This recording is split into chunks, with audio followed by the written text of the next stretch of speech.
Guys, I've got a very special guest in the studio today. It is Rene. You know him from Storage Wars, the very popular TV show. He's been on it for 13 seasons. Or maybe you know him from Bargain Hunters Breaks. He's become a sports card breaker and a sports card live seller, having a lot of success on platforms like Fanatics Live and whatnot and others. Wherever you know him from, he's a big personality and he's got a lot to say, a lot of thoughts about the future of the sports card hobby, Topps role, Panini's role, or lack thereof, and a lot of concepts about where this whole thing should go, how entertainment should be embraced, and the fact that this hobby, in his opinion, is going to do a lot more than just 10x in the years ahead. This is going to be a fantastic conversation. Grab your popcorn. Let's get started.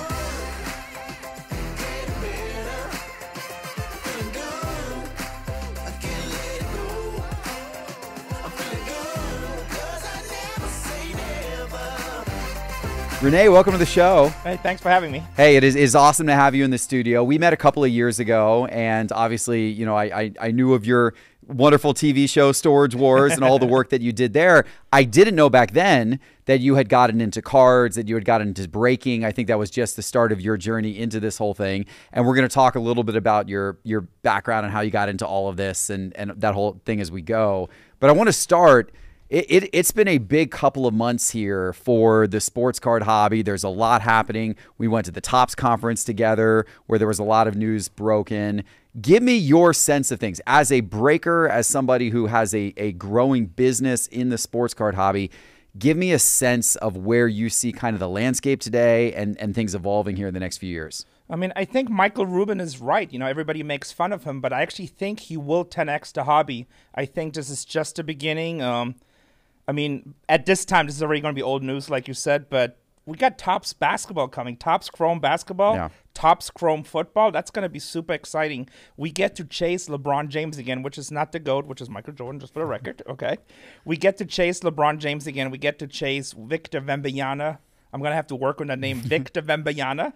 Just say Wemby. It yeah, makes Wemby. it easier. Wemby. Wemby rookie cards, we get to chase that.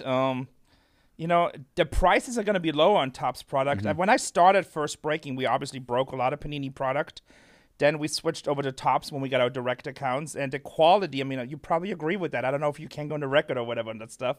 But the quality is not even close to the same. The quality control, the print lines, the beauty, the product, the diversity. Let's just talk about, do you like sticker autos or do you like on-card autos? Big difference, right? Yeah. So I expect to be all on-card autos on those products. Yeah, Topps does do a good job with on-card autos. You don't see sticker autos too often with Topps, comparatively. I think we're in a great place in the hobby. I think it will 10x. I think it's just starting. I'm super excited. Our business is exploding. Baseball has been doing incredibly well.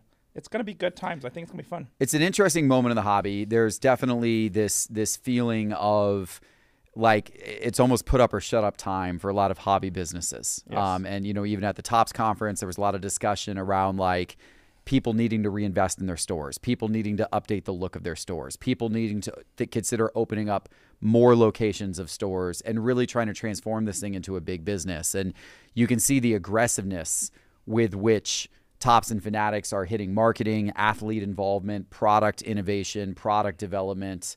I mean, they're accelerating, you know, and of course now, as you said, they're starting to come out with basketball products. They're starting to come out with football products, not fully licensed yet, you know, but will be. They got all the players, but there's going to be some really interesting chases in the Topps products that Panini doesn't have because now Topps has so many exclusive autograph deals. So if you want a CJ Stroud autographed rookie card, or if you want on card, or if you want a Wemby autographed rookie card, your only choice is these Topps products. Even though they're not going to have the Texans logo or the Spurs logo, they will have the autographs and they will have game use patches of a lot of these guys and everything like that. So it's going to be an interesting couple of years here to kind of see the war between Topps and Panini continue to escalate. There's no war. I mean, let's just be honest here, okay?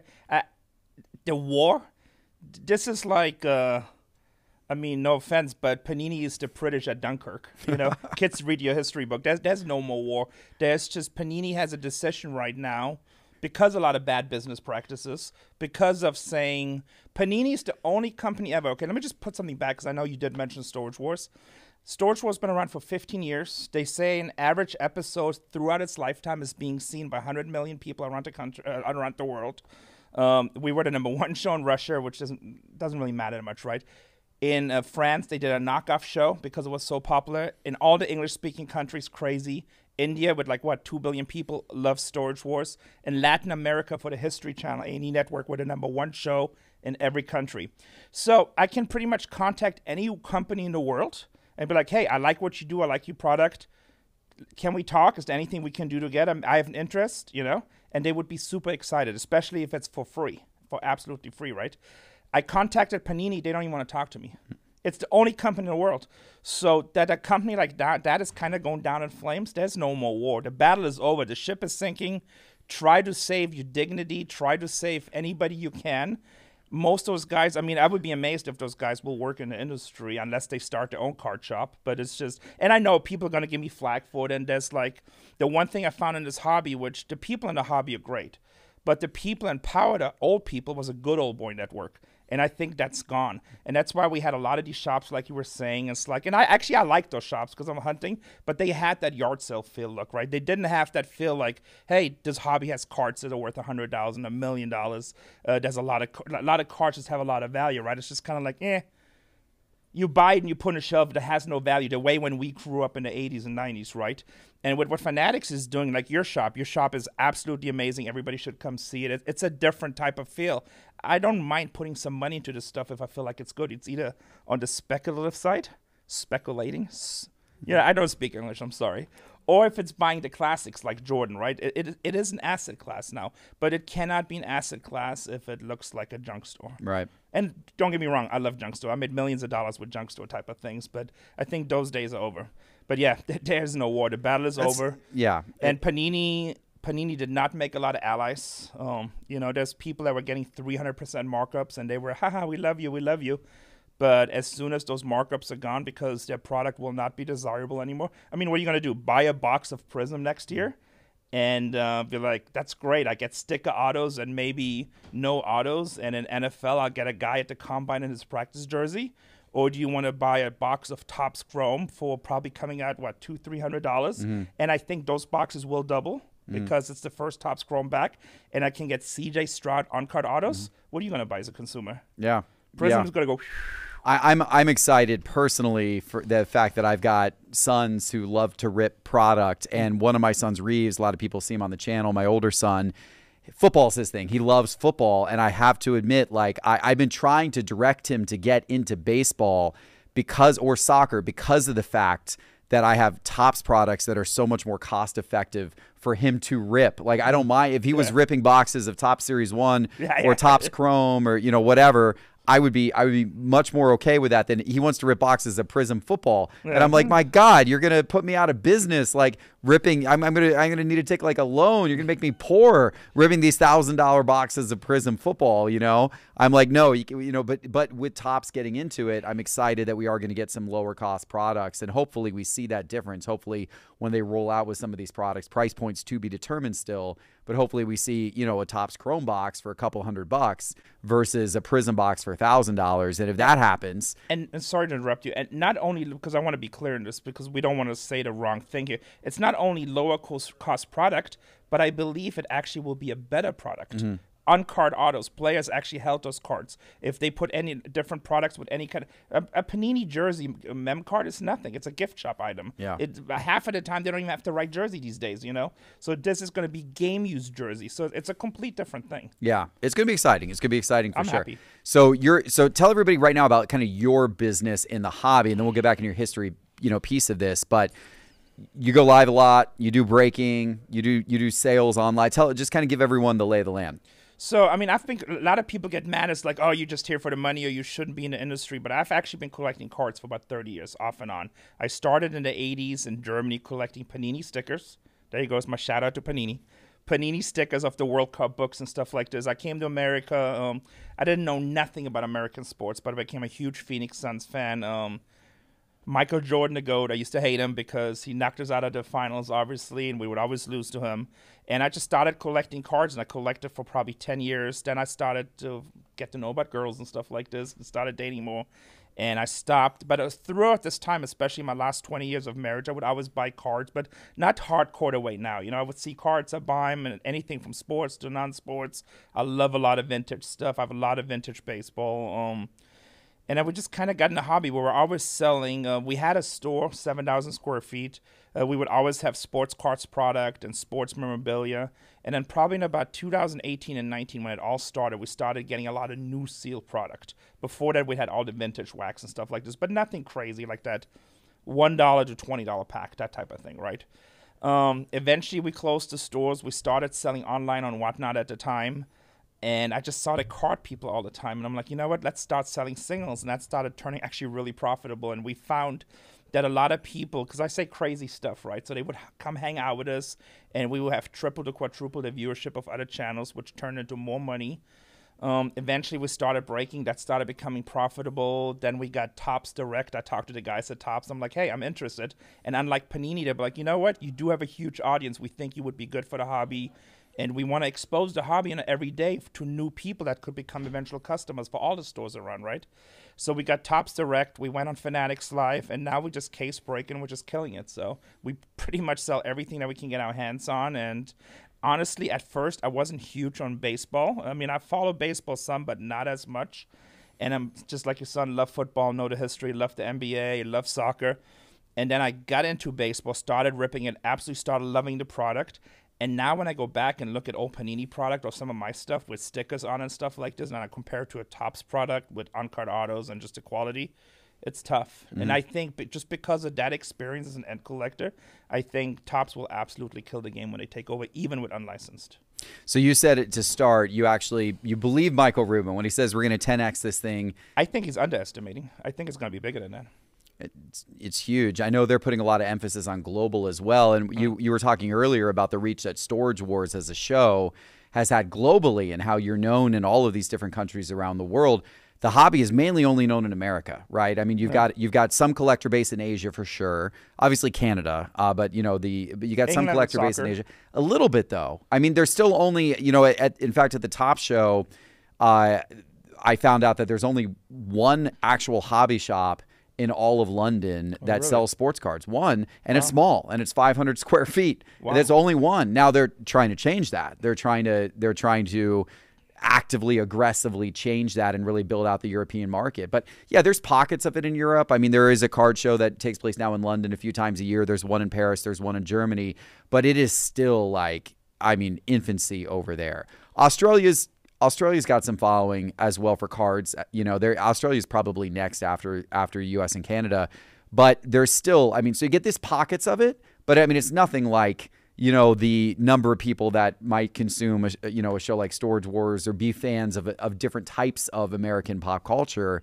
The card thing hasn't gotten there. So it would be interesting to see if how the global growth goes, and with soccer cards and cricket cards and tennis cards, and that type of thing. I hope that they can build collectors all over. I think they will. And also, so I grew up in Germany. Obviously, we did the collecting.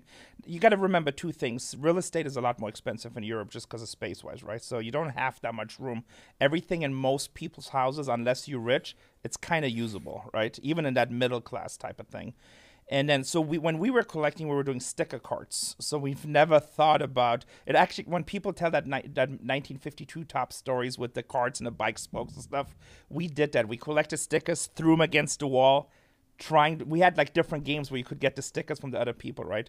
So we don't have that card mentality yet, even though they've been around since, I have German soccer cards dating back to 1912. So it has never taken over. But I think it will take over once they see it and they promote it. And then today, the conference too, I saw Topps talking about their own sticker albums, which I've never even knew that they made. Is that a new thing? Do you know about it? Or? No, I've seen those before, but they haven't been very, very popular. Oh, really? Okay. But it's maybe it's something they could breathe some new life into. Yeah, so I hope they keep on growing it. I know soccer is huge. They have great soccer products.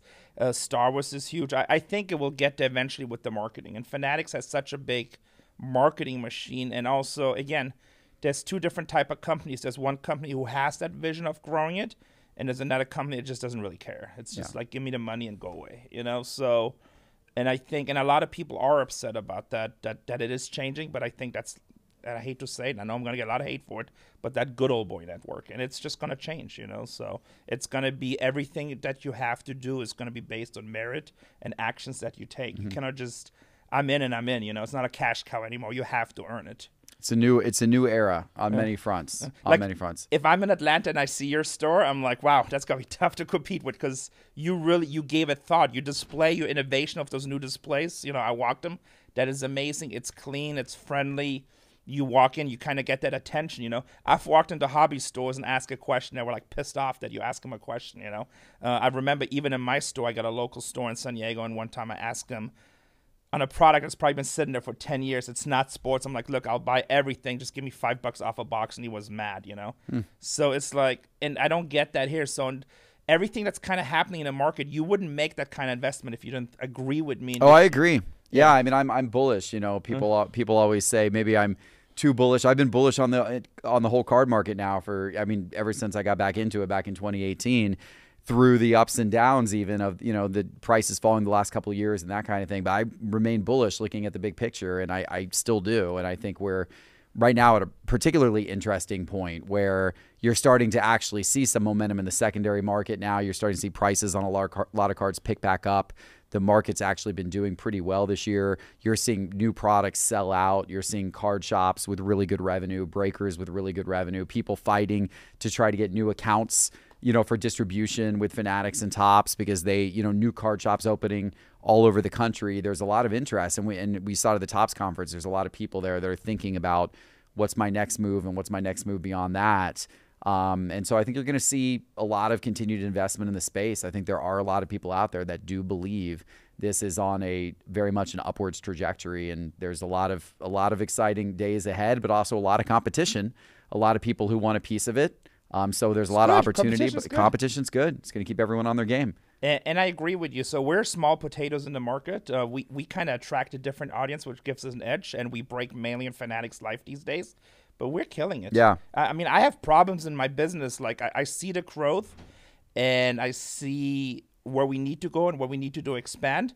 But then I'm like, okay, if I just go live, I'm going to do this and do that. So it's a struggle, right? And also in products, like every product that we've bought, with the exception of one, has either held the price or increased dramatically, including a couple of products like over 100%. And it's great it's great that that's happening right now. It's just value. You feel good about it when you buy it. There's nothing worse when you, especially if you hold wax, or even you chase those rookies and stuff, and you buy it for 500, and then 6 months later it's 100. That doesn't feel nice. Yeah. No matter how much you like the card, right? And that happened to some folks a year ago. Some of that stuff was happening. It was a tougher time. Williams, yeah. I'm still sitting on like $100,000 was a sealed product of 2019 basketball. Yeah. Well, I don't know. Maybe John Morant will be back next season. We could all hope. I mean, Zion ended this year well. 40 points. Yeah, he ended this year well, but there's just, I think people got so burnt from him, you know, and now probably Ja, unfortunately, as well, with all the, you know, issues and then injury now. And I think the gunfight at Ja, let's be honest. Yeah. It's not the injury, it's just his gun battling. Yeah, well, you know, that's the thing. So I love hearing the fact that Topps and Fanatics were supportive of you because they realized you brought in audience that wasn't even the core. It's not the core sports card audience. You bring in a wider audience. You bring in an audience from different stuff. And that, I think, is something that I agree with you. Topps and Fanatics like to embrace content creators and folks from the outside, especially coming in. Tell everybody a little bit more. Like you're obviously well known for Storage Wars. 13 seasons, I think you were. 15 seasons. I was on for 13 seasons, I think, but we've done 15 seasons. Yeah, the show's 15 seasons in. You were on for 13 seasons. And they're talking about season 16 right now. Yeah. Yeah, that's incredible. And then also, before you ask your question, let me give a big shout out, because visionary people in the hobby is so important. And I want to shout out Jeff Gordon and Nick Landau, and Nick Bell and Josh Landau. All three of those guys, when I started talking to them, they were right away on board. And it's like, yeah, let's do this. This is beneficial for everybody. Yeah, they see the win-win. And, you know, Jeff is Chief Strategy Officer, I think his title is, for Fanatics Collectibles. And Nick and Josh are leading Fanatics Live. Yes. So they're, you know, so they are very focused, I think, on not just getting new people in and new audiences, but they're also focused on the entertainment aspect. And you bring an entertainment aspect. You know, I've just jumped crazy. I've jumped into your stream before. Sorry. But that's part of it. I mean, that's a big piece of it, right? Like, you want people not to be able to swipe away and leave. You want to capture people and have them like get in there and be like, what's going on here? Like, this is fun and zany and exciting and, you know, whatever. It's something that, you know, we've been doing live selling and breaking here at Cards HQ for a few months, and that's one of the things that we've learned. Like, we're trying to change the format now of what we're doing a little bit with some of our breaks and that kind of thing, because we're not enough playing into the entertainment aspect. We're not captivating attention enough. We're not providing the people with a, you know, can't miss experience. Like, we want them to be in there and really enjoy it. And some of our team is doing really well at it. Some of our team, we're trying to reorient in that direction a little bit. But you've obviously naturally got it, and you've had it the whole time through. But that's, I think, probably a big part of your success, the reason why you've been able to grow so much audience. I think part of that is, but again, I was a collector. I went into breaks at first, and there was stuff that I saw on a lot of breaker channels that really annoyed me. And I was like, I can do better. And that was an opportunity for money. And we were already singles. I was always kind of against, like, I'm not that interested in breaking or running breaks. Just, I would buy in, but I never saw it. And then the more and more breakers that I saw the same thing over that was annoying me, I told my wife we should just break and make these changes.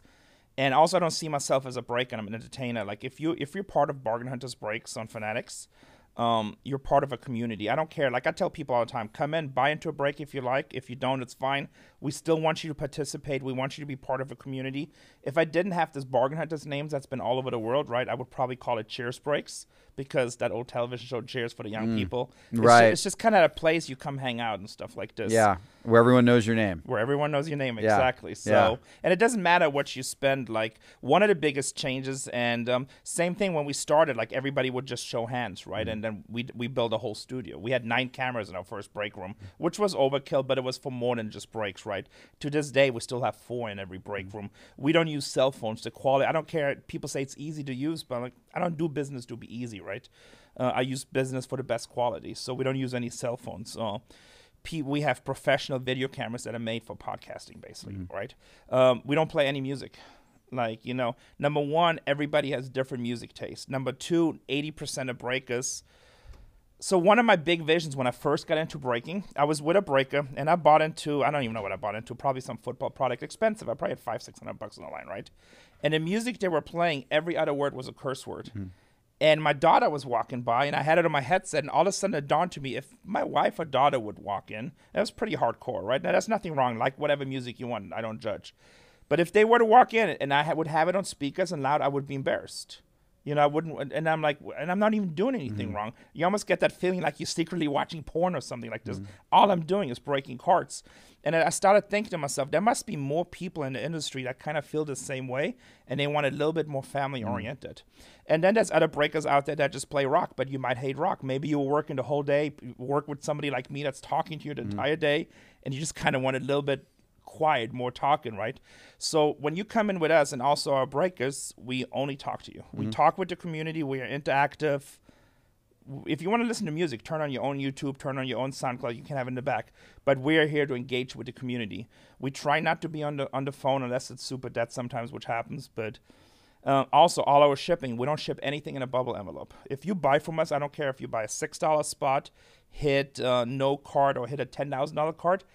Everything comes in a hard box. Obviously, when you hit those big cards, then we do FedEx next day and stuff like this. But you can hit $8 worth of cards that will become bubble wrapped in a hard shell box. If you skunk with us, right?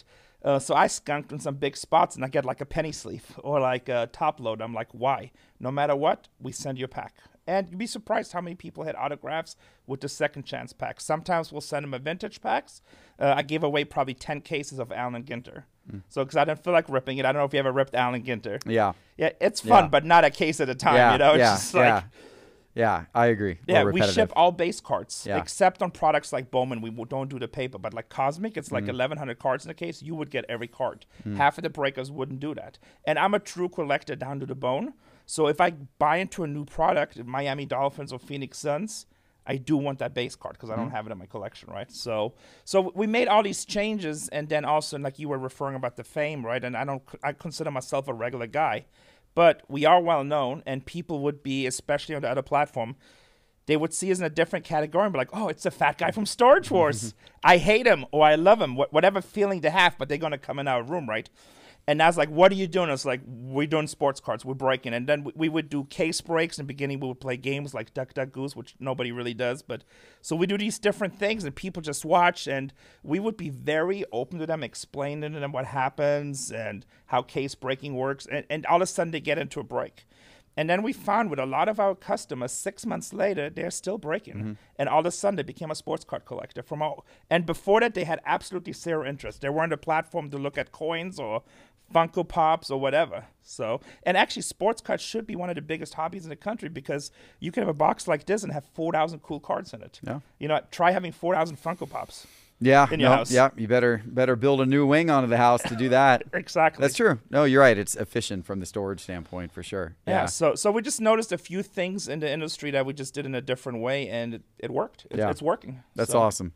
Well, what's next for you? For everybody out there who's curious, like, where's Rene going? Where's all of this going? What do you think's next? What does the future hold?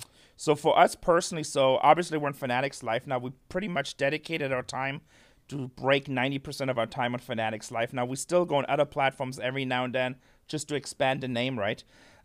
We just built our second studio, so we're starting to bring in new breakers. We're getting started on studio number 3. The plan is in our current location to build out 4 studios. Once those studios are running full-time, we actually want to buy another building that's specific for studios. And, I mean, if everything works, hopefully in 2 or 3 years, we'll have 10 running studios 24/7. That'd be amazing. We kind of refocused. So, and people, like, you know, sometimes we always get the smart asses. People are like, oh, times must be hard, you're ripping cards. I'm like, well, if you say that, you obviously don't know the industry. You know, it's like ripping cards is a good thing. It's also a very profitable thing. Yeah. And I'm also honest with my customers. I'm like, look, I do this for money at the end of the day, right? And I'm probably sitting at $2 million worth of collectibles right now, like action figures, comics. We have our YouTube channel. We barely do videos anymore, but we have a comic book collection that's just out of this world. And we still have 99% of those books, right? I just don't have the time. But I saw the opportunity in the breaking business. We are throwing the idea around actually of doing a card shop too, maybe. Oh, neat. In San Diego? Yep. When we had our shop originally, so that was a thrift store, but more like a collectible store, people literally would come in from all over the world just to meet us. And then they would always buy stuff, right? So, but if everything goes, if the dream comes true and it goes the way we want it, and as long as we can get the allocations, just keep on building, we'll have hopefully 5 to 10 breakers going 24/7 on Fanatics Live. Wow. And we break everything. Yeah. So. Bargain Hunters breaks. Bargain Hunters breaks. There you go. Fanatics Life. Awesome. Now you know where to find Rene. Rene, this was a pleasure. Thanks for coming to check out Cards HQ and joining us here at the show. It's been fun hanging out with you here the last couple of days. You're awesome. And also, I want to take this moment because I know you do get a lot of flag in the hobby too. And ever since I met you 2 years ago, and you didn't know who I was at the time, right? And then the very first time we met, but your energy is always positive. It's and you know, I told you stuff negative before, like what I think or whatever. But you're always positive. You're friendly. I think you're visionary in the industry, and anybody that knows you probably would agree with me. And anybody that's negative, I always tell them is like, if you say that, you just don't know the guy, because I know the guy, and I'm really good at reading people. I played professional poker for a while also, and I know how people are. And I just want to say you're a good guy, and I want to thank you for everything you do for the hobby. I think your app, your podcast, the store, it's all great. It's all positive for the hobby. Appreciate that, Rene. So Thank I wish you. we that had means 50 a lot. more of you. Thank you very much. That means a lot. That's and the truth. I appreciate it. And you're one of the people doing business the right way as well. And we try. Hopefully all of us are going to work together to grow this thing and actually 10x this thing in the future, right? I think Michael Rubin's under us. I think it's going to be much more than 10x. All right. You heard it here first. Michael Rubin, 10x is too low. I think so. Rene thinks we're going to like 20 or 30x this thing. You need to raise your expectations, Mr. Rubin, because Rene here says it's possible. Mr. Rubin is awesome, and I love the way what he does, you know. And he's a true visionary. He just comes in and he's like, just build a city in the desert, and like, but he actually does People it. Listen, they get inspired and they listen. It's good, and he does it, and he hustles a lot, which you do as well, working your tail off. I see you at all kinds of hours at the night online, so it's awesome to see. Got to do what we got to do, right? There you go, awesome. Well, that was Rene, everybody. I hope you enjoyed the episode. If you did, make sure you're subscribed to this show on YouTube. The full length episodes are at the Jeff Wilson Show channel on YouTube, but also we're on Spotify and on Apple Podcasts. So make sure you are subscribed to The Jeff Wilson Show in all 3 places so you can always hear it on the go. We appreciate you, and we'll see you next time. Take care.